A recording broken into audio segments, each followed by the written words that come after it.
Welcome to the Botanical Cake Studio rose class.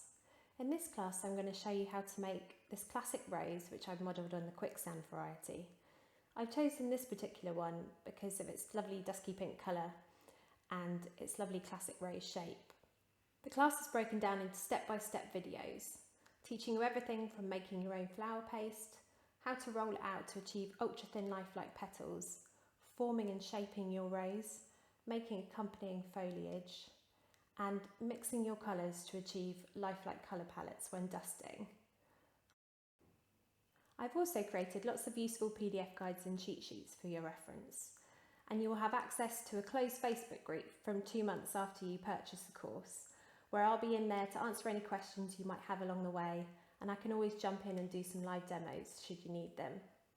After the 2 months, the Facebook group will then get archived, so it will always be there for your reference. I look forward to sharing this class with you.